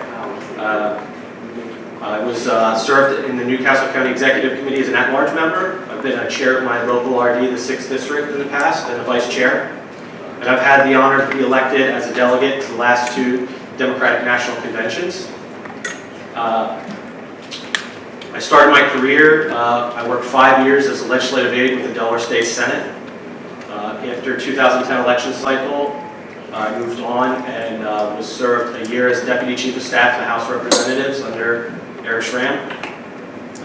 Eric told me he was leaving in 2011, and I was lucky enough to be asked to serve as Chief of Staff, which I've been serving the last 6 years. Throughout that whole time, my career, I've learned what it takes to win on the local level. I've helped a lot of people running for state representative, state senate, county council to win elections here. And I want to bring that experience to helping our candidates up and down the state. I know how important it is to have a seat at the table, and I look forward to proudly representing Delaware at all DNC meetings.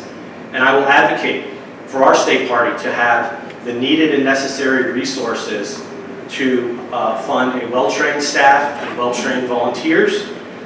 And I believe that we need to do that because we need to let every Delaware know our accomplishments. We don't do this enough. We don't let Delaware know what our accomplishments are as Democrats and what we're doing to help keep Delaware moving forward. I think a lot of people in this room are probably pretty angry and frustrated about what happened in the last election. I join you in that feeling. I'm also hopeful and energized about what I'm seeing out there. And I do believe deeply in the Democratic Party values. And I would just ask once again for your support at the state convention on June 10th. Thank you.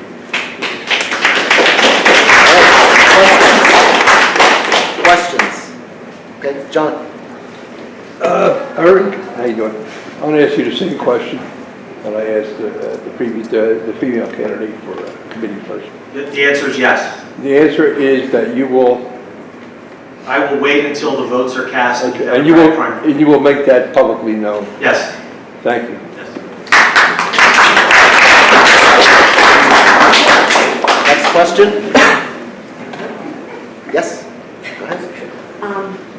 I just want to know something about your chief of staff right now.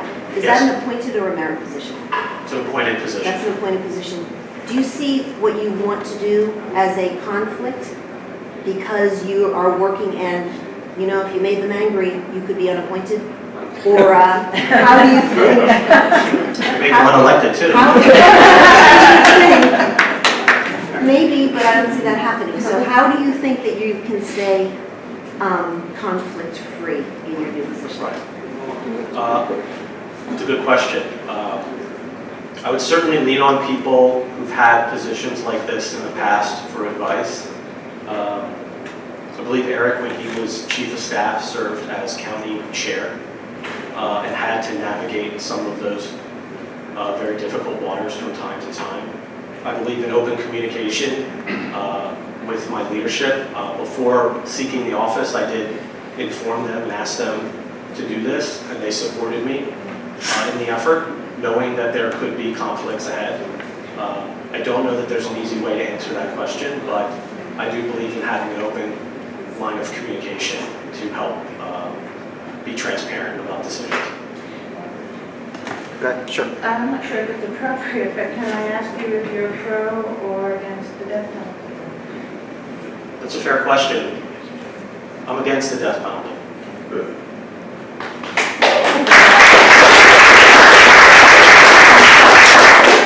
I never thought I'd say this today, but we need longer questions.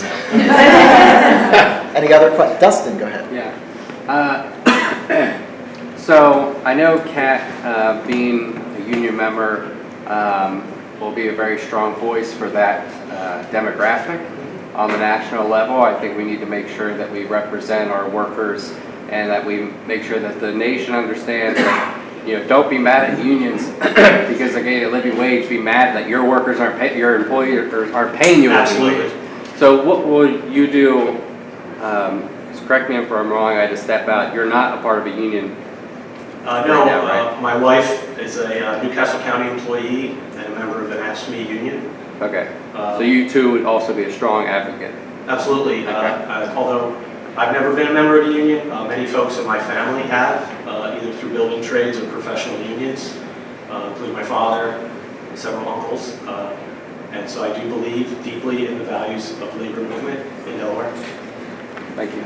And to follow up on that, we see an absolute trend of unions not being as strong as they used to, not having as many unions, not having anywhere near as many union members. So my question would be, not only how do you support existing unions, how do you get unions to really make a comeback, a strong comeback? Great question. I'm not sure there's a right answer. I believe that unions haven't told their story well either, and they need to be talking a little bit more. Unions are right here in the community. They go to church with us. They serve on nonprofit boards with us. They're active in everything in the community. They contribute to society, and we've let people, anti-union people, beat them down, quite frankly. And they need to tell their story better too. Go ahead, real quick. Yes, if you were elected to be the delegate for the Democratic National Committee, what would you do to improve the communications from the delegates to the DNC back to the state of Delaware? For example, significant interest in the last selection for the DNC chair, nothing came back from the delegates. I'm not even sure they all went to the meetings. What would you do about that? I think my effort, I would provide written reports to be read in at state executive committee meetings and shared with the 4 subdivision chairs, and hopefully that's shared at their subdivision meetings with the RD members, chairs. Hopefully that information reaches all levels of the party. John? Yeah, and I'm a 37-year union man, and I'm a lifelong environmentalist. And people see it as a difficult path to tread, but it's not. Because there's an intersection where the environmental interests and the economic interests of the unions do intersect. And when we talk about social justice, there's also an intersection where the economic justice intersects with the social issue. I always try to hit that intersection because if you go into any kind of political dialogue as a lawmaker and you say, look at your conscience, look at those people, be merciful, you're going to lose the attention very quickly. Not deliberately, but it's going to happen. But if you propose this intersection, what I find, and I've asked for inclusion in this party and in the Progressive Dems party for labor, I think is important. Not just because I come from a labor background.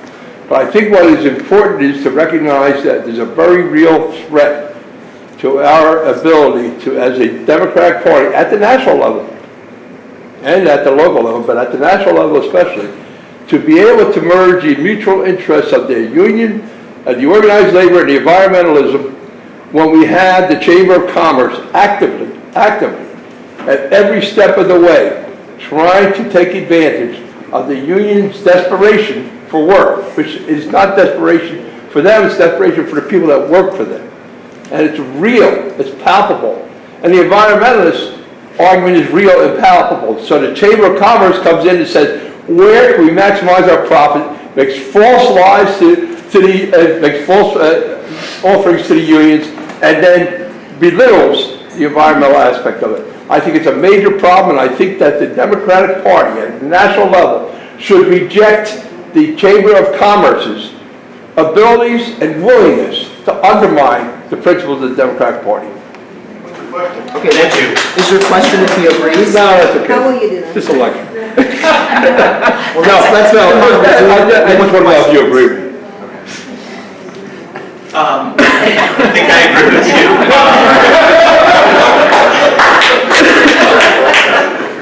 Let me say this, folks on the other side, particularly in Delaware, are very concerned about prevailing wage reform and right to work, okay? And the only thing that they're doing there is trying to take money away from workers, right? That doesn't help society, that doesn't help grow the tax base, that doesn't help support local small businesses here in Delaware. And we need to point that out because that's a value we hold, that we are going to support folks in the organized labor movement, and we're not going to succumb to pressure to allow prevailing wage reform and things like that to happen because it won't affect the bottom line. It will put more money in the corporation's pocket, not in the worker's pocket. Thank you. Thank you. Thank you.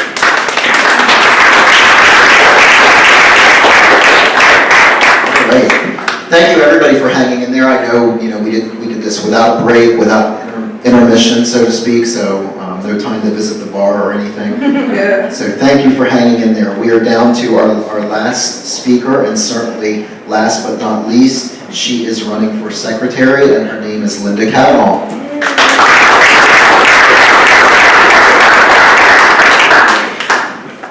Hi, everybody. Thank you. I want to thank you for having this forum. I'd like to see more of these, and to address the lady in Sussex County, I think we need something down there similar to this. I'm a native Delawarean, born and raised in Wilmington, and lived the majority of our married life in Newcastle County. I live in we lived in Eli's district, Boxwood Road area. My husband was the president of the union there, the local 435 at the GM plant. And his job took us to Michigan for 10 years as he was an international rep with the UAW out there. While we were there, I worked for the UAW Legal Services representing our labor people with their legal issues. So when he retired in 2002, one of the caveats of moving to Michigan was that I wanted to come back home to Delaware when he retired, which is what we did. We settled in Milford. Our two sons live in Wilmington, and so we kind of got far enough away that they just didn't bop in every day, but close enough we could visit on a daily basis if we wanted to. My issue with the state party is to make Sussex County more relevant. I think this last election was a wake-up call with our state election, with Senator Blevins losing her election. We're barely hanging on now to the majority. Sussex County is totally red, other than Pete Schwarzkopf. I'm talking about our county council, our mayors of our small towns, our school boards, just total Republican control. I brought a little prop along to address what John was referring to. The minority leader of the Senate is my state senator, Gary Simpson. This is just a couple of his op-eds in the local newspapers down there. One of his goals is the right to work zones. Like the people in Sussex aren't paid low enough with minimum wage jobs at the outlets. He wants them to, work for a little less and be happy about it. Another one, are Delaware's welfare benefits too generous? Yeah, this is a retired, state worker, I think he is, so he's getting a pension from there, probably makes 40-some thousand or up in his Senate job.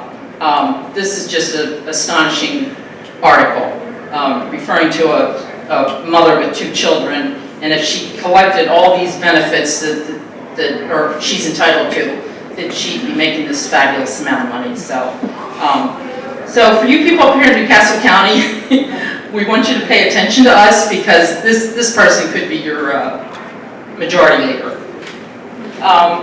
I belong to a couple organizations down there, and they are growing by leaps and bounds. One is the Sussex County Women's Club, that I have a forum when I leave here that I'm attending. Our guest speakers are the president of Planned Parenthood, Mitch Crane, who's the Deputy Insurance Commissioner, and Dr. Perry, who is head of the Rosa Nonprofit Health Center in Georgetown. I also belong to the Eastern Sussex Dems that grew from 40 members last year to over 120. And so I can say that we're bringing in people. They just got so fired up by this last election in November. And I guess that's about it. But I just hope that we get a little more attention. This lady here that's from the 14th RD addressed the issue of we want you guys to get elected at the top positions to make us a little more relevant.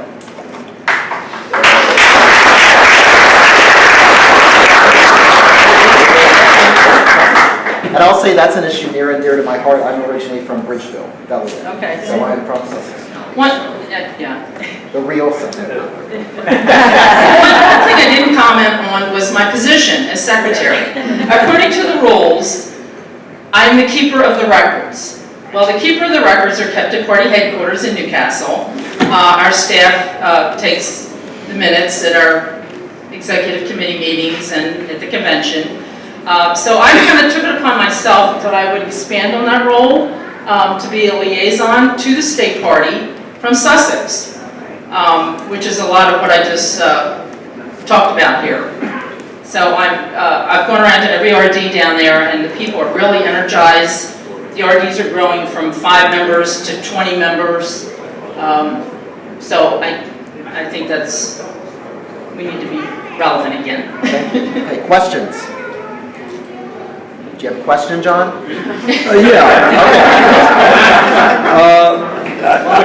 I want to tell you that I am very supportive of bringing Sussex County and Sussex Countonians and their interests into the Democratic Party.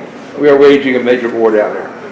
But you will have influence in this area, but you will have influence by being a member of the executive committee to try to relay the message that having a sole Democrat down there, Pete Schwarzkopf, does not excuse his vote for the death penalty, his vote for the estate tax repeal, for his refusal to allow progressive tax brackets under the floor, for his removal of dissenting voices from committees.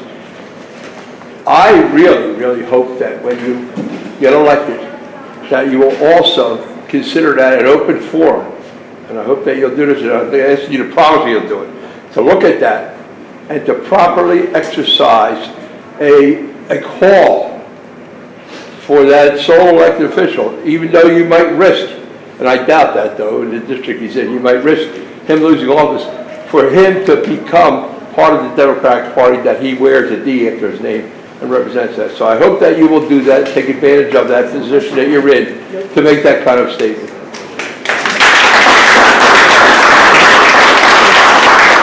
He lied, he didn't have a question. The one thing I have, going around to all the RDs, we have 9 RDs. You guys in Newcastle have, I think, 22, so you definitely outnumber us. But the one thing that is core to everybody's in their mind is that we need to elect more Democrats down there. So that's our goal. We're just, like I said, people are just energized, and I live in the 36 RD. Who's that? Harvey Kent. 33 years that RD has been in Republican control. I can't even know who came before that. So we really have our work cut out for us, but I think we need help from the state party with resources and people. I'm going to bring it back to the position again. How can we increase the transparency of said records, if make it more accessible and easy for the average Joes just starting out to find out more information of what's happening in these meetings and things like that? That's a good question. Eric and I have discussed this somewhat. I believe that we need to have some type of database where the RDs can input their minutes, their committee people, so that other RDs, like in our county, can see what, we're such a split county, between the east and the west, which was a real shock to me when I moved to Milford. And I think by having a central database of some type that we can see what that western RD is doing versus the eastern RD. So I think that's one issue. What was the other part of your question? That was it. No. Okay. Yeah. Yes? This question isn't directed just completely to you, but I've heard, I think 3 times so far, Eric and I have discussed this. Is there a slate? We're not running on, we don't have a slate running for the state party, right? No, we do not. We do not. No, I'm running solely by myself. But I know all these people. I've worked, well, except for Kat, I just met today, but all these other people, Jim Hussey and I, we go back how many years? Union people. So no, we are not running as a slate. Yes, ma'am. So, one of the things that I keep thinking about is, I've been involved in politics in various ways for many, many years, but in the wake of the election in November, I have met more people in Delaware and in other places, around the country, who are for the first time getting involved in politics. And we have a little Resist Persist group, but there are a whole bunch of such groups in Delaware. And one of the issues that comes up is how do we make a change? How do we get engaged? And it seems to me that there's a gap between I think the party needs, because these people will vote for Dems, and they want to vote for progressive Dems, but they don't really know how. They have never been involved. They don't know what their RD is. They can't tell you this information. So I guess I'm asking everybody in the room who's part of the party to really start to think about how we capitalize on all of these folks who want to see change and who were shocked and continue to be shocked by what's happening at the national level and also what's happening in our state in terms of, Delaware is blue, but it feels barely blue sometimes.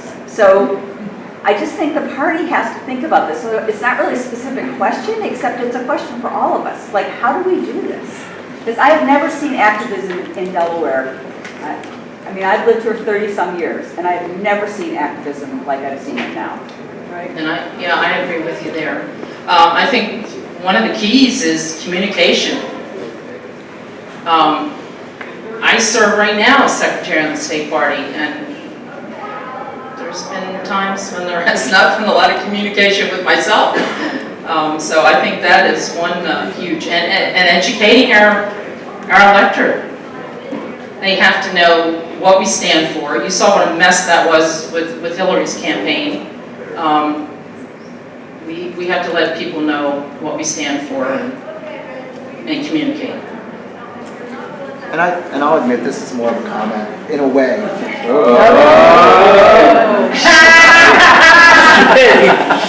Tough crowd. No, well, and because you just said this and it popped into my head, and this is something I actually talked to Stephanie Hansen about once, and she said, I never thought of it that way. I think sometimes it's not just how we're communicating, but it's actually what we stand for.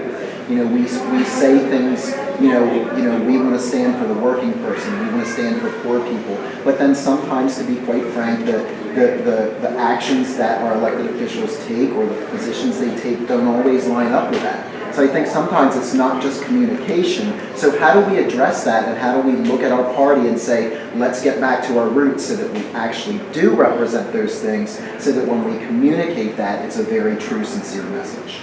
How do we get back to the roots of the party? That's a good question for the top dogs here. I'm just the keeper of the records. I want to try to answer your question just real briefly. Okay.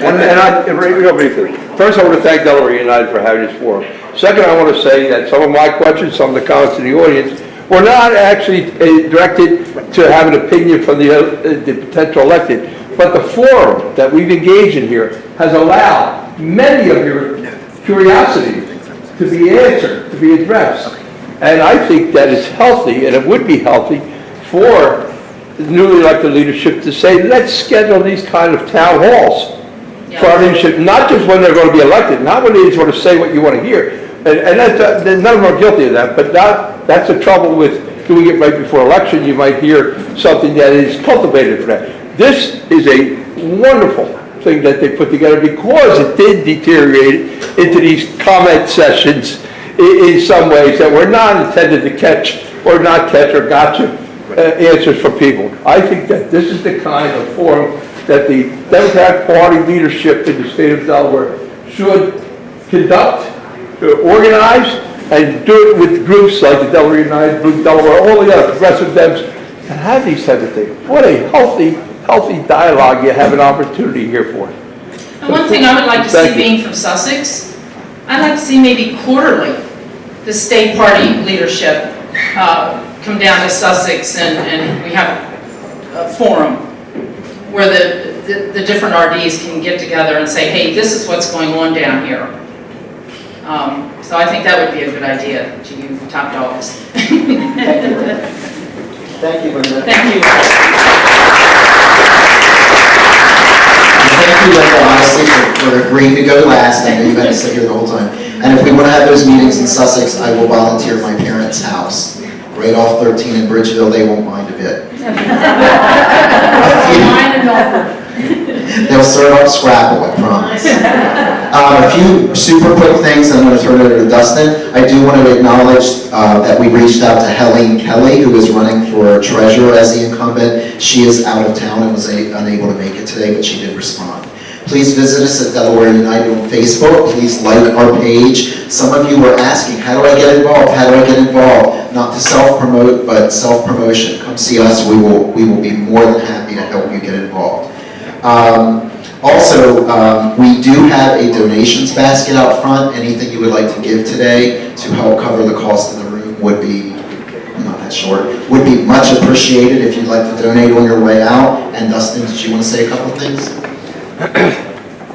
I heard a few people talk about their various different groups that they're a part of.